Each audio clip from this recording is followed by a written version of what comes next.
Good morning.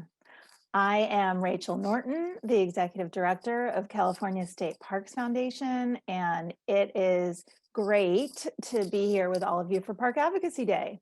I know many of us would rather be together in person, but one of the things that I really value about the virtual convenings that we've been doing is that it enables so many more people to be able to attend.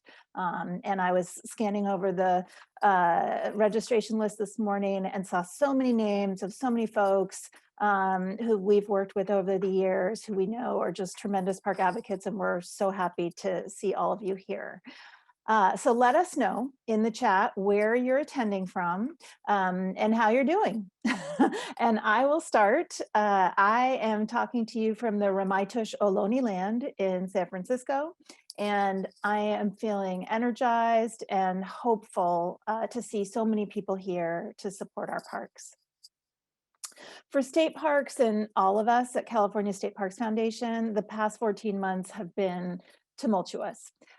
It's been very difficult at times with lots of change and uncertainty. And it's also been incredibly inspiring to see our volunteers and our donors and our advocates really step up for parks. Because more than a year into the pandemic, we have seen that parks continue to be such a source of wellness and health and overall respite for Californians. In every corner of the state, we're just seeing record attendance. Campsites are booked solid, and people are really getting out to enjoy nature. Of course, we have also seen existential threats to parks. In 2020, we saw terrible wildfires that really caused a lot of destruction and damage. Big Basins, Redwood State Park, Armstrong Redwoods State Natural Preserve, Chino Hills State Parks, to just name a few. 2021 also looks to be a difficult year for wildfires. We're expecting a drought. It's been a very dry year, and I am sure, like many of you, we are really, really worried about the survival of plants and animals and our treasured landscapes as the climate changes. For 50 years, California State Parks Foundation has been there for state parks. That is the North Star of this organization. So many of you have been there as well, making sure that parks stayed open, funded, and protected over the long term. So, what do parks need now at a time of surging popularity and growing threats? Some needs are constant. Parks were underfunded when William Penn Mott Jr. founded California State Parks Foundation, and they are still underfunded to meet today's opportunities and challenges. So funding parks is something that we always have to remind our legislators and all Californians to do. The need to build climate resilient parks and protect wildlife and nature is also more important than ever. There are many pieces of legislation that you'll hear about today that would invest in helping our parks and the plants and animals that depend on the habitats that they contain be more resilient to drought, extreme weather, sea level rise, and the other impacts of climate change. Two of our highest priorities are the climate resiliency bonds, AB 1500 and SB 45. And we want to ensure, part of our advocacy that we're going to be talking about today is ensuring that state parks receive ample investment in either of those measures as they move forward. Expanding access to parks is crucial. We know from our 2019 visitor shed study that a majority of Californians live within a short walk, bike ride, or drive of a state park. And we also know that there are economic, historical, and logistical barriers to park access for many Californians. 2020 reminded us how important being able to just simply take a walk in nature is for our mental and our physical health. And we believe that access to parks and nature is a human right. Several bills that we'll be talking about today, AB 542, AB 30, and SB 624, would provide significant support for expanding access. It's also important to remember that it's not just enough to just be able to get to a state park. Parks need to offer relevant, welcoming, and engaging experience to visitors after they arrive. That's why we also support investments that will enhance visitor experience, like chipping away at the enormous deferred maintenance backlog and expanding relevant programming and interpretation. For all of you who worry about scoring that perfect campsite, AB 472 would ensure that state parks has an equitable reservation system that can't be hacked by bots that jump the line. SB 285 would ensure that small businesses and cooperating associations that support a rich and meaningful experience for visitors have the resources they need to weather what's been pretty difficult economic times. Finally, we believe that preserving history and culture by honoring sites, artifacts, stories, and ideas that represent and reveal the wisdom and contributions and experience of everyone who has called California home. Investing in acquisitions, interpretation, and access are key ways to ensure Californians feel connected to their parks as places that are relevant to their experiences. And parks are incredibly meaningful places for reasons that are unique to each and every one of us. Over the 160-year history of California state parks, we've seen people of all walks of life, for all different reasons, work to create, speak up for, and champion these special landscapes. Their efforts have paid off with the system that we have today. And now we have a challenge in front of us. Our parks need our investment and our protection, and our people, all of our people, need parks more than ever. Perhaps someday parks will just happen. They'll be fully funded, fully accessible, cherished, and protected by our laws and our leaders. We can hope, but more importantly, we can work together for that day. And that's why I'm here. Hopefully that's why all of you are here. And I know that that's why our speakers are here, to help us map out the work of fighting for what parks and people need. Those of you who've been longtime advocates for parks know the power we have when we raise our voices together. It took a village to beat back park closures, to fight power lines and toll roads, and it will take all of us to make sure that state parks get the investment they need to support our people and withstand climate change. And we can do it if we are focused, savvy, and relentless. To help move us along together on our advocacy journey, the agenda for today is on your screen. And we have what I hope is a really impactful day planned for you with great speakers and lots of tools and information. In a few moments, you're going to hear from our new state parks director, Armando Quintero, who is brilliant at reminding us why this work is so important. Then we will be hearing from Assemblymember Eduardo Garcia, the chair of the Assembly's Water, Parks, and Wildlife Committee, and the author of one of 2 climate resilience bond measures that are in front of the legislature. Assemblymember Garcia has been a steadfast park champion since being elected to the Assembly in 2014, and we're very grateful to him for taking some time to be with us this morning. We'll take a short break, and then Danielle Lynch, a lobbyist with Environmental and Energy Consulting, will be taking us through some of our highest priority legislation and offering tips on how to be an effective advocate, whether in person or remotely. And then finally, I will take you through some really great toolkits that we've developed to help you make the case for parks. And then finally, we will close by hearing from a really inspirational young advocate and parks volunteer, Tanisha Gupta. I'm really excited for you to meet her. So it is my absolute pleasure now to introduce to you our Director Quintero, who took over as Director of the Department of Parks and Recreation last August. Director Quintero previously worked as a ranger for the National Park Service. Hi, Armando. Good morning. And also as Executive Director of the Sierra Nevada Research Institute at UC Merced. He is an avid user of the parks near his North Bay home.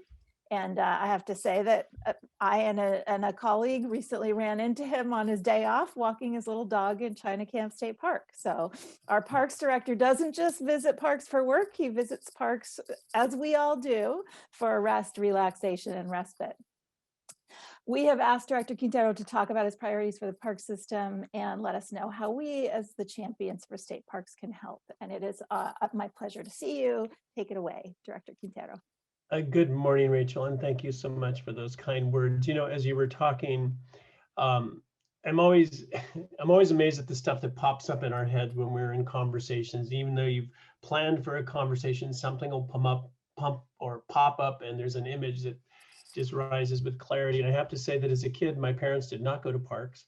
I grew up in Martinez. I'm the oldest of 8 kids, and I always just loved birds. And the first bird that I ever identified on my own was literally in the pond of a water treatment plant.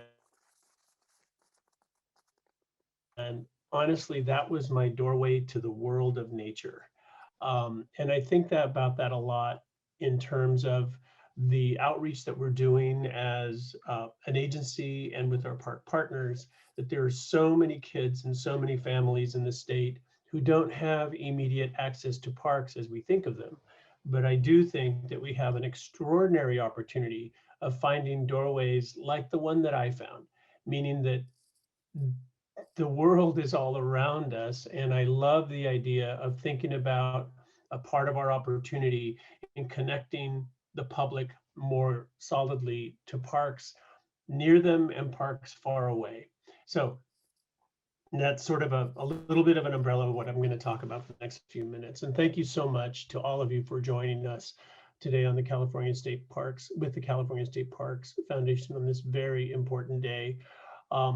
William Penn Mott founded this organization in 1969, and I was actually just at Point Lobos State Park on Monday, meeting with the team and the staff there. And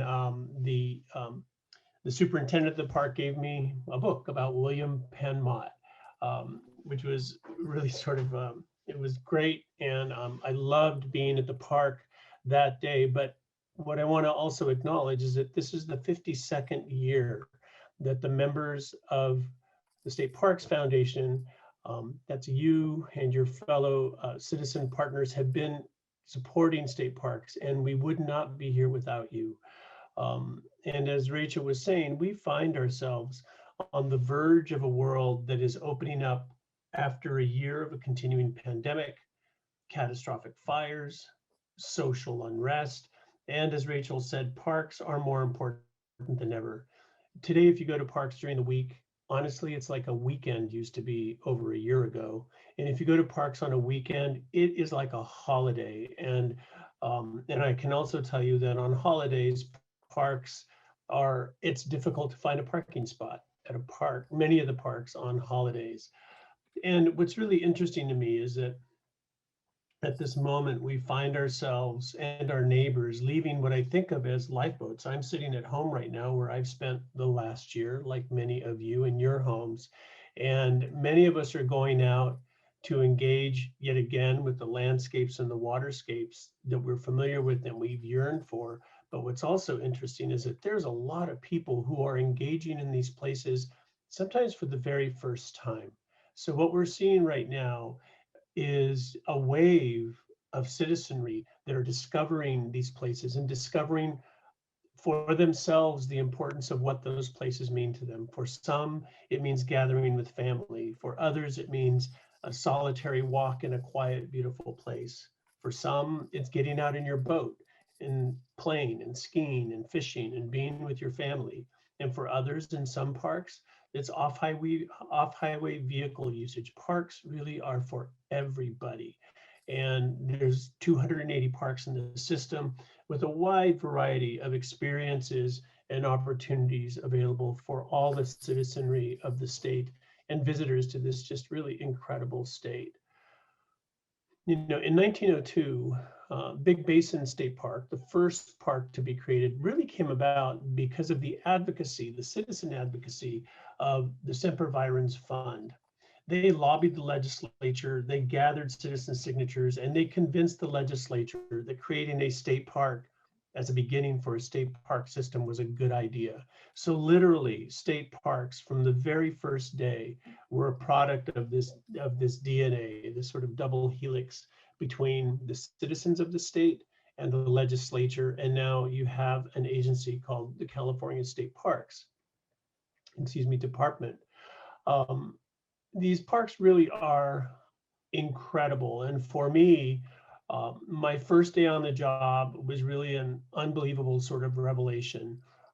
Some of you know this story, but my first day on the job, I was sworn in at the Emergency Operations Center below Great Basin, or Big Basin State Park rather. And I went up to the park, and a few hours after being sworn in, I toured the park with our governor. We walked through the area. Virtually all the historic buildings had burned to the ground. We were at the headquarters. The park was still warm, hot, in fact, from the fires. There was smoke coming up out of the ground. Some trees still had pockets of flame in them.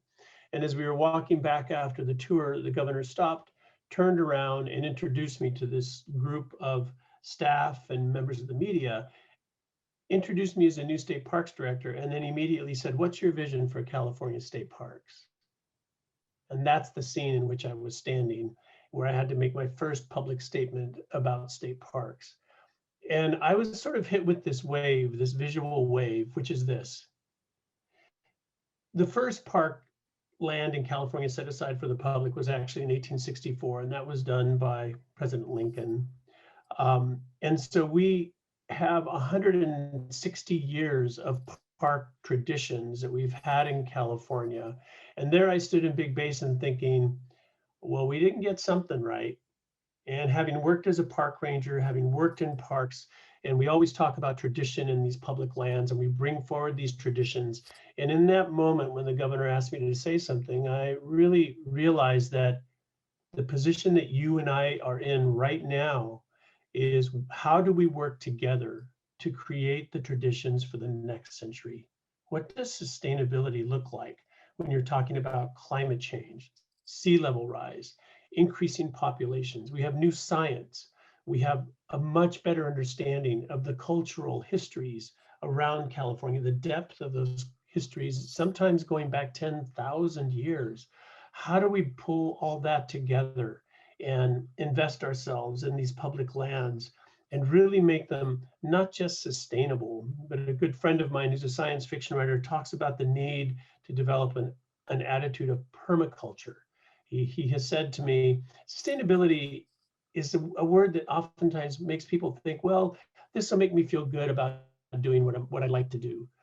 But permaculture is something very different.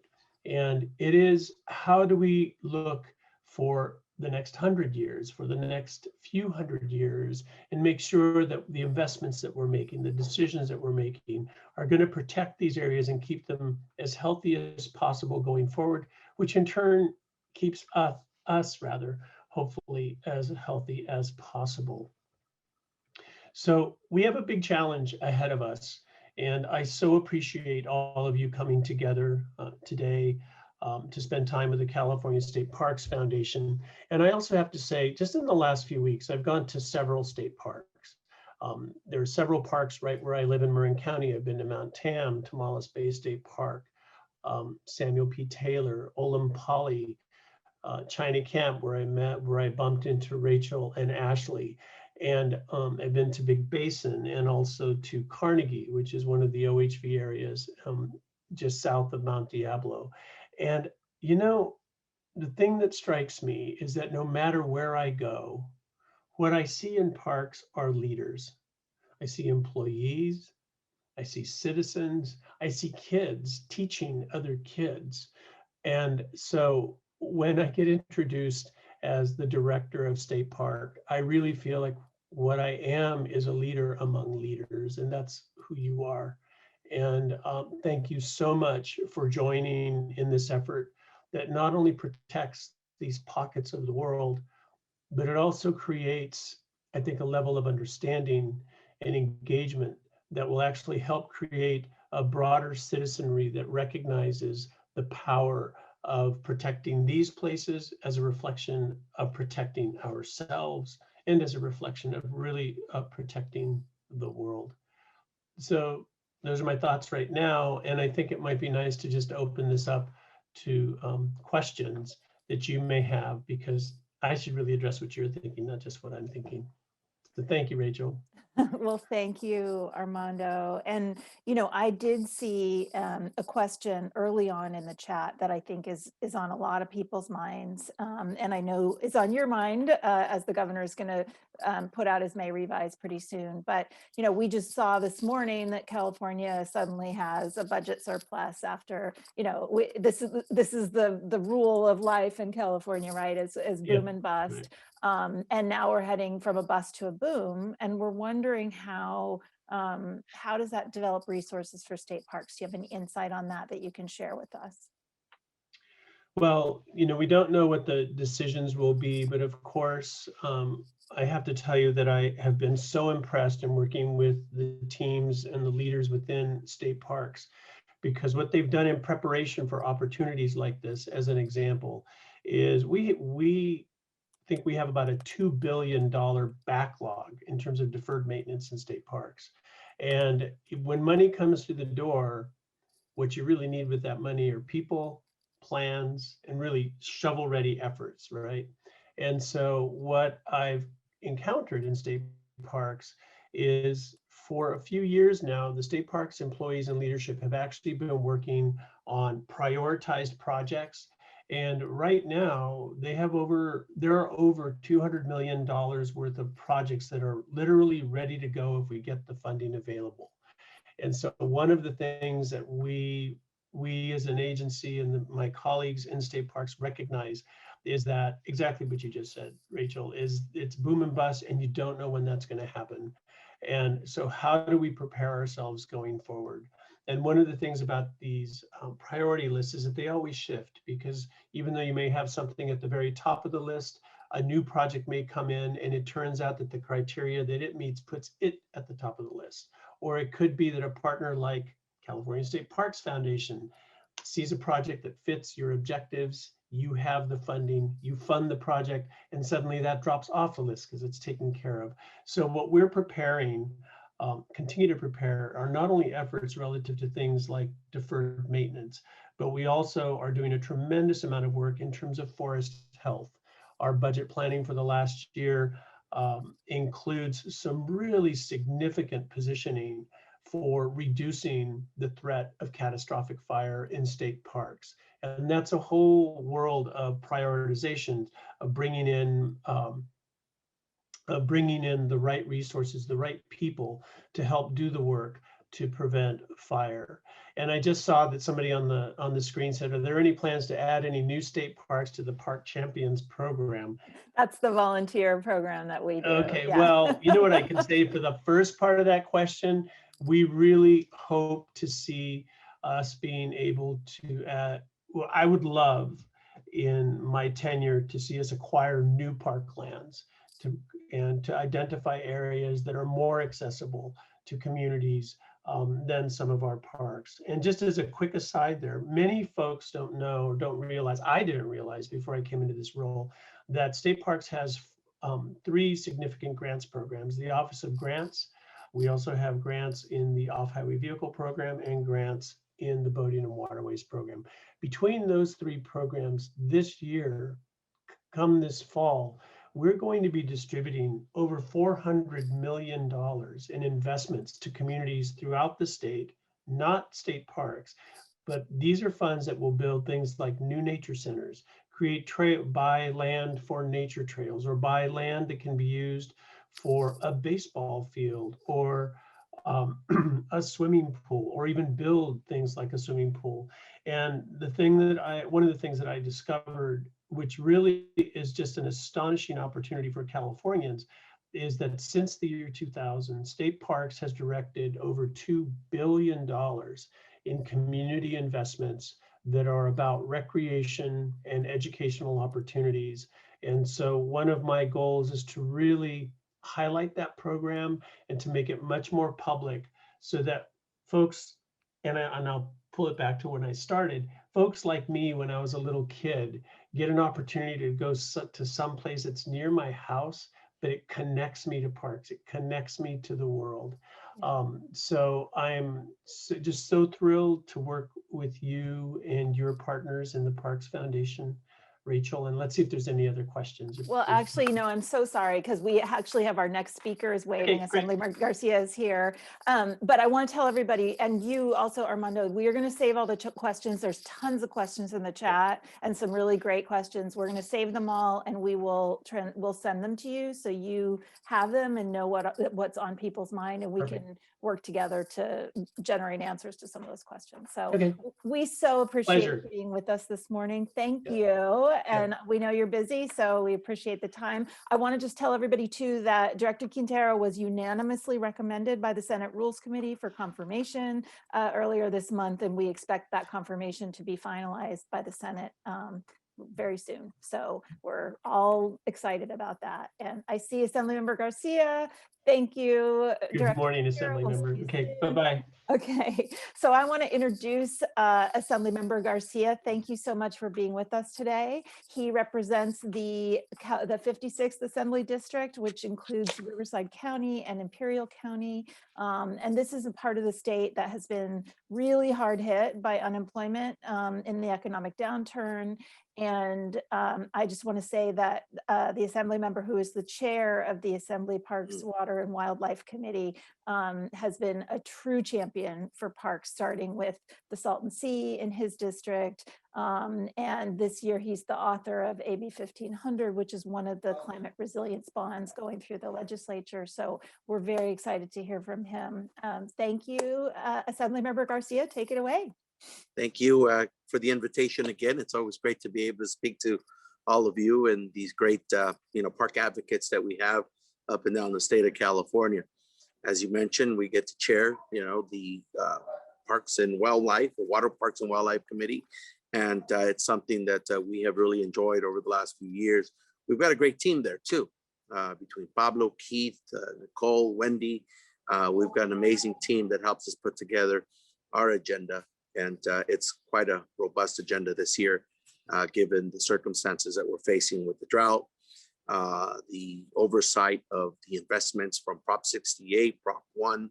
So there's a lot of work to be done. But you mentioned AB 1500, and we are excited to author that climate resiliency bond in partnership with Mr. Mullen, who represents the Bay Area, and making sure that both ends of the state see a significant amount of opportunity to have input and ultimately put together a comprehensive bond measure before the voters that will bring the investments that are necessary to Californians.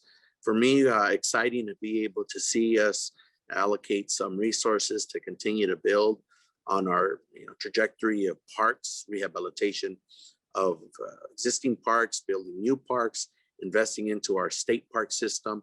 As we just heard from the director, what a great story he brings, and certainly a perspective that he puts forward in his leadership of the agency. And we're looking forward to working with him, as I'm sure you are all as well. For us, we have invested a lot of time when the legislature got back to work in making sure that we put together a framework in AB 1500 that covers a wide array of issues, from fire to sea level rising to infrastructure in our water for purposes of safe drinking water, which is something that we're very, very passionate about and recognize the importance of it, given the circumstances in parts of California and in our district as well. You mentioned Salton Sea investments, and clearly that's a huge priority for us that intersects with the opportunities of economic development, habitat, as well as the issue of clean air and clean water, many of the environmental justice issues that we get to work on with many of our colleagues. But I know that when we're talking about parks, we want to make sure that we have front and center the issue of access. Really excited to see how potentially resources that were allocated in the last budget are spent on the issue of access, thanks to the leadership of a colleague that's now in the Senate, Monique Limon. And, that's something that is extremely important. The director just mentioned, kind of a personal story of having access to places that are nearby our home. Many of us have similar stories growing up not far away from Joshua Tree and not being able to get familiarized with the place until later in life. And it's right down the street, 45 minutes away from a population of 50,000. That's the city of Coachella, and many, many others who perhaps have a very similar story that I do, that have never been there. And so programs creating access are extremely important for us, and trying to find ways to make sure that we're able to fund those are critical. I wanted to just stop there and see if folks want to engage into a dialogue with us about the bond or about any of the other priority issues that are coming through the State Assembly Water Parks and Wildlife Committee. But I did want to just say thank you again for the work that you do, and for reaching out to us and having us chime in a little bit this morning to all of the great park advocates that we have here in California. Well, thank you, Assemblymember, and it's really our pleasure to have you here, and you've been just such a leader for parks, so we're really grateful to you. I'm going to start out the questions, and I know we've got a pretty active chat, so there'll be others as well. But one question that is really important to us, you heard the director talk about the deferred maintenance backlog, right, that state parks has. As we look at these potential climate bonds, it appears really, really important for state parks that there be ample investment, not just in planning, although that is a big piece of it, but there's a lot of that deferred maintenance work that can also be help parks be more climate resilient. So I'm wondering, what your thoughts are on the resources specifically for state parks in that bond, and kind of how you're balancing priorities. Well, look, it's important, that we all recognize in Prop 68, we allocated some resources for purposes of access. And the Department of Finance came back and said, that's not going to work. So we're trying to figure out a way to perhaps do some cleanup language in AB 1500 and address the issue of access, and find the strong nexus that will, fly, if we could say, with Department of Finance as an expenditure within the bond. I think we have to look at it from that perspective as well when we're talking about the maintenance issue, knowing that these one-time dollars, these investments have to be invested in building stuff and rehabilitating stuff. And so we've got to find a unique and creative way to be able to stretch out those dollars, to apply them to the enhancement backlog of deferred maintenance that we know is quite long list up and down the state of California. And we've been talking about that more so given the usage of the state parks during COVID-19. We had the director come in and talk to us about some of the increases that we've seen in a number of state parks visited by Californians and others who have used the outdoors as somewhat of a kind of mental therapy during this lockdown due to this pandemic. And many of these deferred maintenance issues, stand out, right, to many of the visitors, to those who run the parks. And so we're looking. I mean, I think we have a pretty creative team, and we're certainly hopeful that others like yourselves and other stakeholders come in and give us some ideas. But we know that the maintenance issue is a long-term issue and not one that's going to be solved with a one-time bond investment. Right, right. And, so another question that just came up in the chat, I think you've talked a lot about access as being a huge priority for you. And there's a question about the 30 by 30 initiative and how your committee and the work that you're doing is contributing to that. And I think particularly from the point of view of access, how do you balance those conservation goals with also making sure that more people have access to public lands, and what does that mean? Well, look, the 30 by 30 goal is a very ambitious one that the governor set forward in an executive order. We're working with a number of different colleagues who have worked in this space and trying to, I refer to it as fill in the gaps, right? What we did was we put out a framework, right? An ambitious goal by the executive order. Now we've got to develop the exact roadmap, and what does that look like, right? And there's some opportunities in the bond to be able to outline some of that along with some potential funding sources. But at the end of the day, I think it's going to require a collaborative effort through the policymaking process to be able to identify exactly what that roadmap looks like. And I don't think that we've gotten quite there yet, but we do believe that there's a unique opportunity to meet the climate goals that the 30 by 30 is attempting to meet, and also create the opportunities related to access.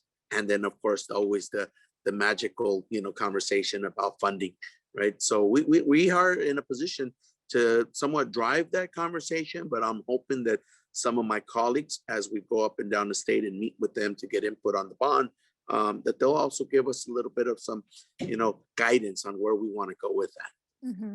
Well, and I think, you mentioned the magical funding question. So the next question I have for you, somebody's asked, do you see any opportunities to stabilize that boom and bust cycle of California? We've suddenly zoomed from a bust to a boom, it looks like, in this year. Do you see any opportunities to shift public funding of state parks away from the general fund and create a more stable revenue stream?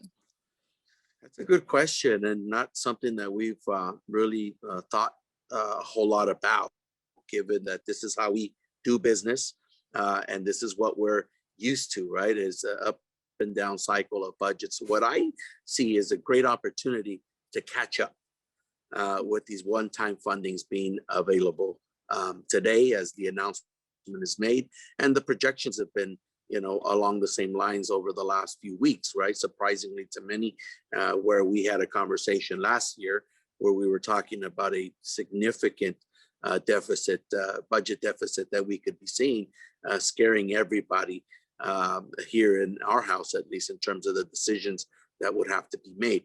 I think we have a great opportunity to utilize these one-time funds.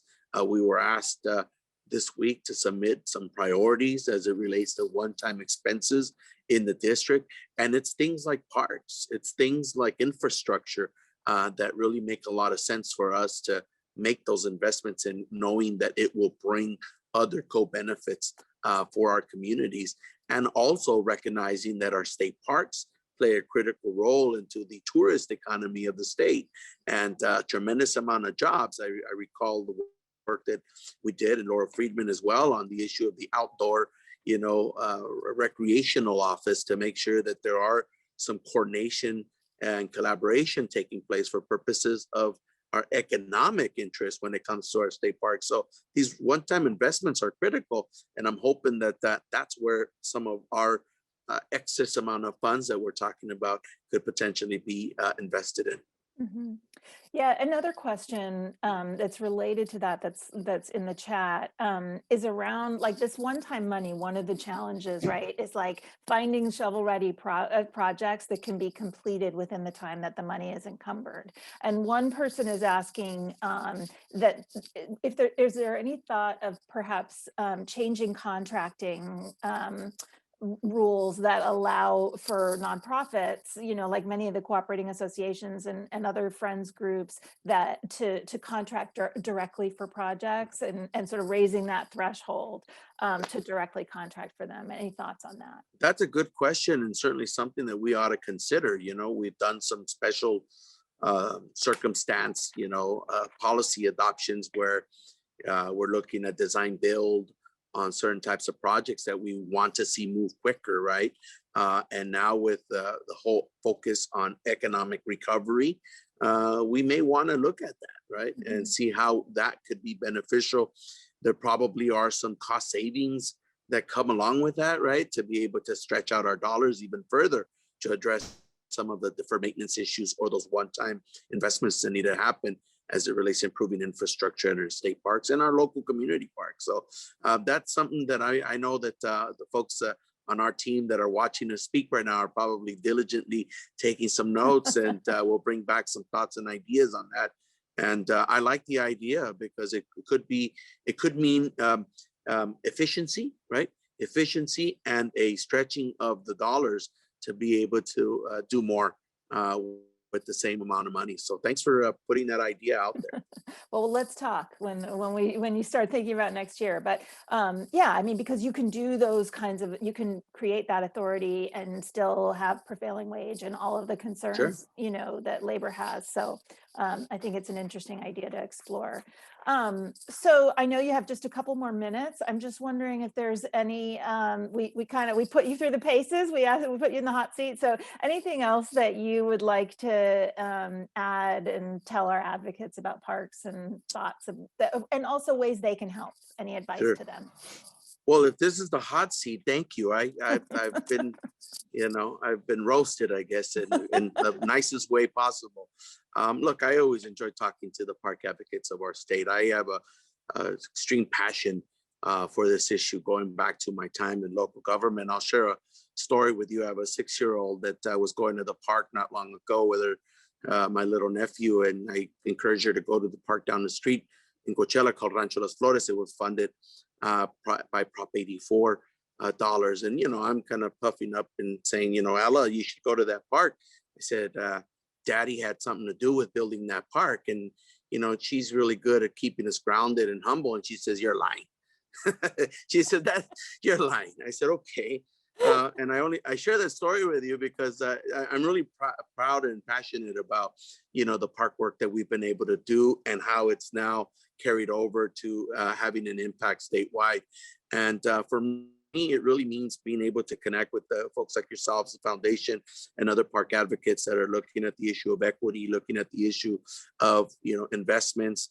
One of the things that we want to see happen is utilizing our formulas of equity, really take that to a whole other level now more than ever. I think that when we seen the governor and his leadership team take a turn as it relates to how we invest our efforts for the vaccinations with COVID-19 and what a difference that's made, I believe that that's the same formula and approach that we need to take when it comes to talking about equity across the board. And if we're talking about our parks, when we're talking about infrastructure, we're talking about other environmental issues, that is the formula. We said 40% is going to go to certain communities so that we can really have an impact. And I think that's how we need to carry out moving forward. And so I'm going to be pushing a little bit on that front as it relates to our parks investments. And that may be something that's also reflected when it's all said and done in the bond. And I know we've been having these conversations with our team, but that's really the only way that we'll be able to catch up with this deferred maintenance,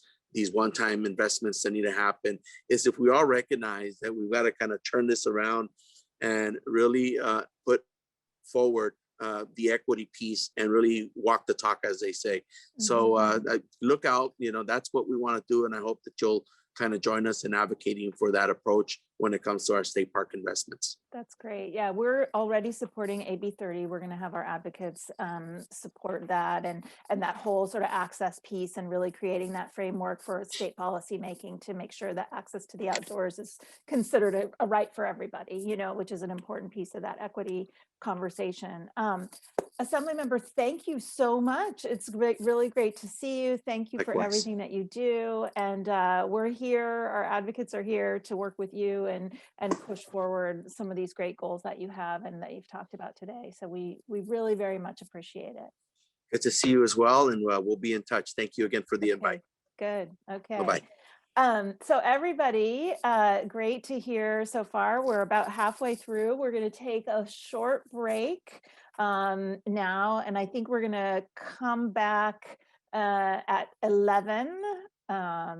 Somebody will tell me if I'm wrong about that. It's 10 minutes. We're going to come back at 11. So please get a drink of water, get some coffee, take a bio break, and we'll be back. Oh, okay, 10 minutes. Sorry, not 11. 10:56 a.m. We'll be back to introduce you to somebody who really knows her way around the legislature and parks and environmental advocacy, and we're going to learn a lot from her. So please come back 10:56 a.m. See y'all in a little bit.